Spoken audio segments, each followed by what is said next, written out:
Hello students, मेरा नाम है अनुभव सिंह और आज फिर से हम स्टार्ट कर रहे हैं नाउन की एक अगली क्लास, नाउन पार्ट 3 में।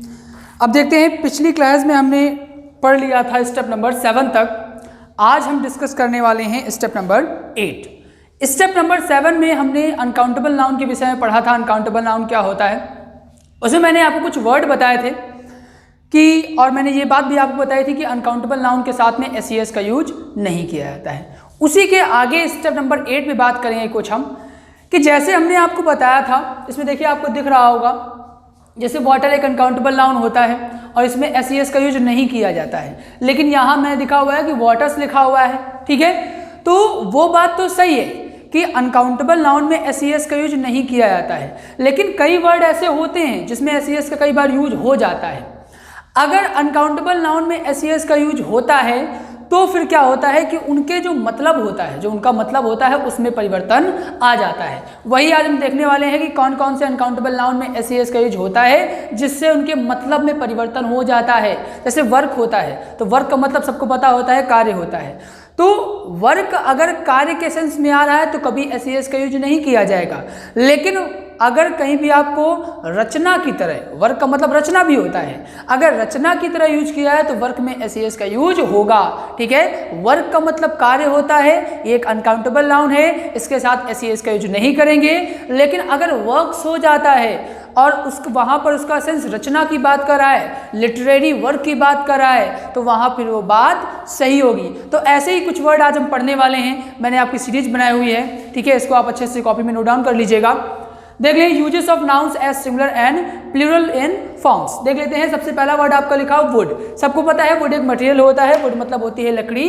वुड का नॉर्मली क्या होता है, वुड्स नहीं होता है, लकड़ी भी वुड होती है, बहुत सारी लकड़ी भी वुड ही होती है। लेकिन अगर वुड्स आपको कहीं मिल जाता है तो उसका मतलब क्या हो जाएगा, आपका फॉरेस्ट हो जाएगा, जंगल हो जाएगा। सेकंड वर्ड की बात करें तो वाटर मतलब क्या होता है, पानी होता है, मटेरियल है आपका एक। नॉर्मली क्या होता है, थोड़ा पानी हो ज़्यादा पानी हो, पानी की बात करेंगे तो वाटर ही लिखा जाता है, वाटर्स नहीं लिखा जाता है। लेकिन अगर वाटर्स लिखा मिल जाए आपको तो आप समझ जाइएगा वाटर्स का मतलब क्या होता है, सी होता है। तो आप देख रहे होंगे, समझ पा रहे होंगे बात को कि कैसे मतलब चेंज हो रहा है। नॉर्मली इनके साथ अगर ये मतलब होता है तो इनके साथ एस का यूज नहीं किया जाता है। एस कब लगता है, जब इनके मतलब में परिवर्तन आ जाता है। थर्ड देखते हैं हम लोग, एसेट लिखा हुआ है। एसेट का मतलब गुण होता है, क्वालिटी होता है।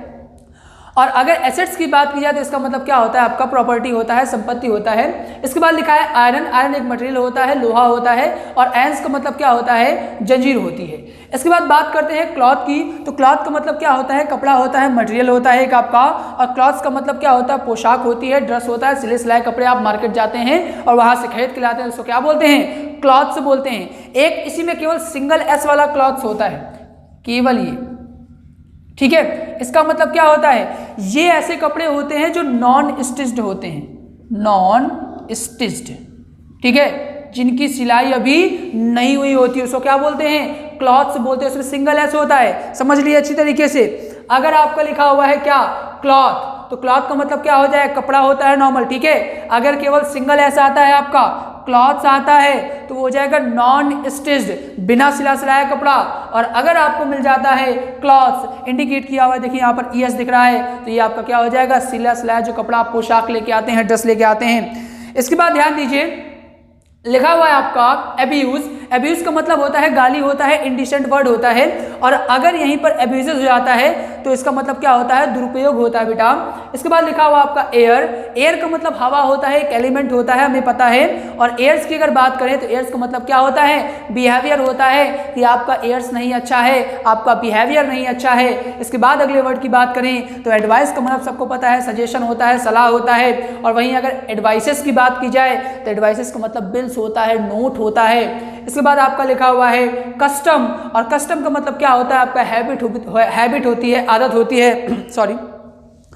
और कस्टम्स का मतलब क्या होता है, आपका टैक्स होता है। आपने देखा होगा बहुत सारे लोग कस्टम नहीं भरते हैं, कस्टम्स भरते हैं। इनकम टैक्स होता है, कस्टम्स होता है, कस्टम नहीं होता है। ठीक है, कस्टम की बात करें तो कस्टम का मतलब क्या होता है कि तेरे कस्टम नहीं अच्छा है, तेरी आदतें नहीं अच्छी, तेरी आदतें बहुत गंदी हैं। ठीक है, तो कस्टम का मतलब क्या होता है, आपका हैबिट होता है। और कस्टम्स का मतलब क्या होता है, आपका टैक्स होता है। गुड की बात करें तो गुड का मतलब क्या होता है, एडवांटेज होता है, अच्छा होता है, लाभ होता है। इसके बाद बात की जाए गुड्स की, तो गुड्स का मतलब क्या होता है, आर्टिकल, इसका मतलब सामान होता है, ठीक है। आर्म की बात करें तो आर्म का मतलब होता है बाह बोलते हैं आप, कोई अंग होता है तो उसको बोलते हैं आर्म, ठीक है। और वहीं अगर इसमें एस लग जाता है तो आर्म्स का मतलब होता है वेपन। आपने देखा होगा, सुना होगा कि बहुत सारे बोलते हैं कि वहां से इलीगल आर्म्स लाया गया, तो वहां पर आर्म्स होता है, आर्म्स, ठीक है। अगला लिखा है आपका वेट। वेट का मतलब होता है एबिलिटी टू टॉक, किसी से बात करने की कला को क्या बोलते हैं कि आपके अंदर बहुत विट है, आप अच्छे से बात कर पाते हैं, इसका मतलब क्या होता है, आपका विट होता है। और वहीं अगर बात कर लेते हैं हम लोग विट्स की, कहते हैं you have a lot of wits,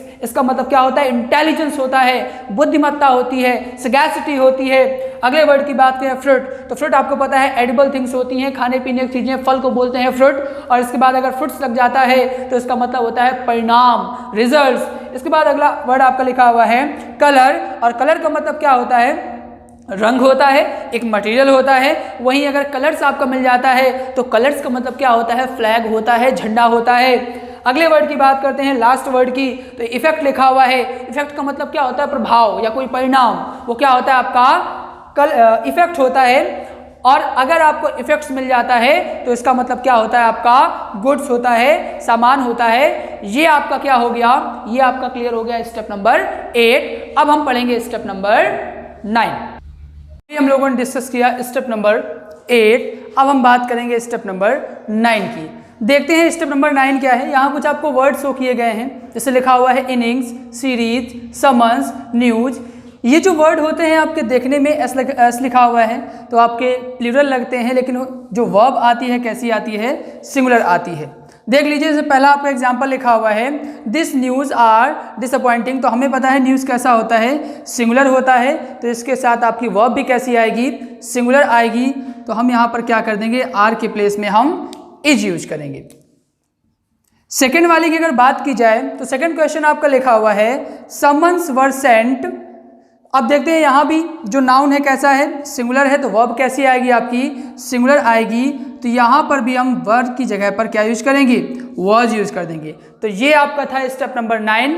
अब हम देखेंगे स्टेप नंबर 10। अभी हम लोगों ने देखा स्टेप नंबर 9, अब हम बात करेंगे स्टेप नंबर 10 की। देखिए स्टेप नंबर 10 में आपके कुछ कलेक्टिव नाउन्स दिए हुए हैं जिनके साथ दो प्रकार की वर्ब आती है, सिंगुलर भी आती है और आपकी प्लूरल भी आती है। देख लेते हैं कौन कौन से हैं ये वर्ड। पहले वर्ड की बात करें तो लिखा हुआ है कमिटी, उसके बाद है आपका jury, family, crowd, mob, audience, police, staff, public और स्पेक्टेटर। ये जो आपके कलेक्टिव नाउन्स होते हैं इनके साथ आपकी वर्ब सिंगुलर भी आती है और आपकी प्लूरल भी आती है। देखते हैं कैसे।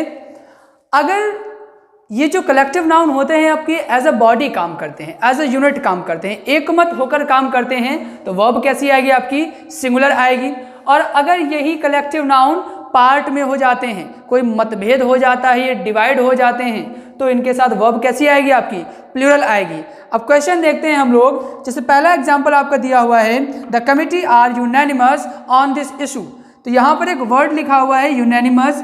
अगर आप जानते हो तो इसका मतलब क्या होता है, आपका एकमत होना होता है, ठीक है। तो यहाँ कहा जा रहा है कि कमिटी क्या हो गई, यूनैनिमस। कोई मुद्दा होगा उसमें एकमत होकर कोई निर्णय लिया गया होगा, तो यहाँ पर कमिटी क्या हो गई, यूनिट के तौर पर काम कर रही। तो यहाँ वर्ब कैसी आनी चाहिए, सिंगुलर आनी चाहिए। तो we use is in place of are. Clear होगी बात। अब हम दूसरे एग्जाम्पल को देखते हैं। अगर तो लिखा हुआ है the committee is divided and there is bitterness among the members. Bitterness का मतलब होता है कड़वाहट, या जब घृणा हो जाती है आपस में तो उसको बोलते हैं बिटरनेस। अब यहाँ लिखा हुआ है द कमिटी इज डिवाइडेड, तो यहाँ ये वर्ड इंडिकेट कर रहा है, डिवाइडेड लिखा हुआ है तो ये क्लियरली इंडिकेट कर रहा है कि यहाँ पर आपस में क्या हो गया, पार्ट हो गया। और मैंने आपको अभी बताया है कि कलेक्टिव नाउन अगर डिवाइड हो जाता है तो वर्ब कैसी आती है, आपकी प्लूरल आती है। तो यहाँ लिखा हुआ आपका एज, तो ये गलत हो जाएगा, we use are in place of as. तो ये आपका था स्टेप नंबर 10। अब हम बात करेंगे स्टेप नंबर 11। तो देखते हैं स्टेप नंबर 11 क्या है आपका। स्टेप नंबर 11 में आपको कुछ नाउन लिखे हुए हैं, जैसे आपका आर्म्स लिखा हुआ है, थैंक्स लिखा हुआ है, प्रोसीड्स लिखा हुआ है, रिचेस लिखा हुआ है, इसके बाद कंटेंट्स है, ऑर्डर्स है, कस्टम्स है, एनल्स है, एसेट्स लिखा हुआ है, एरियर्स लिखा हुआ है, सराउंडिंग्स लिखा हुआ है और राशंस लिखा हुआ है। इन नाउन्स की अगर बात करें तो इनके बाद जो वर्ब आती है हमेशा कैसी आती है, प्लूरल वर्ब आती है। अब देखते हैं आपके कुछ क्वेश्चन दिए हुए हैं। पहला क्वेश्चन है orders for his transfer has been issued, तो यहाँ क्लियरली इंडिकेट किया गया है ऑर्डर्स लिखा हुआ है, तो वर्ब कैसी आएगी आपकी, प्लूरल आएगी, तो हम यहाँ क्या लगा देंगे, हैव लगा देंगे। क्लियर होगी बात।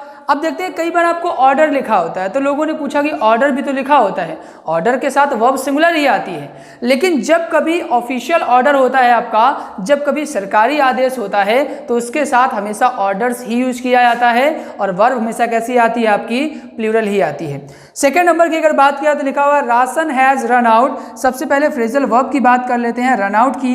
तो रन आउट का मतलब क्या होता है, खत्म हो जाना। जब कोई चीज़ ओवर हो जाती है, खत्म हो जाती है, समाप्त हो जाती है, तो उसके लिए हम रन आउट का यूज करते हैं। जैसे आपने देखा होगा कि खिलाड़ी रन आउट हो जाता है, इसका मतलब उसकी पारी का क्या हो जाता है, अंत हो जाता है, वो उसकी पारी क्या होती है, समाप्त हो जाती है। उसी प्रकार से यहाँ कहा जा रहा है कि ration has run out, ration क्या हो गया, खत्म हो चुका है। इसका मतलब राशन के साथ वर्ब कैसी आएगी आपकी, प्लूरल आएगी, तो हम क्या लगा देंगे यहाँ पर, हैज़ की जगह क्या लगा देंगे, आपका हैव लगा देंगे।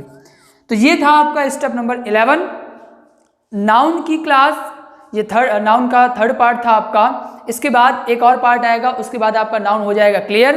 इसके बाद नाउन आपके जब रूल्स पढ़ा दिए जाएंगे, इसके बाद आपको एक प्रैक्टिस सेशन कराया जाएगा नाउन का, जिसमें 20 से 25 क्वेश्चंस होंगे और उसमें सभी प्रकार के क्वेश्चन आपको डिस्कस कराए जाएंगे। तो उम्मीद है आपको बात समझ में आई होगी। इसमें आज के लिए इतना ही। Thank you for watching this video. समर्थन में बने रहें, साथ बने रहें, लाइक करें, सब्सक्राइब करें, शेयर करें। Thank you.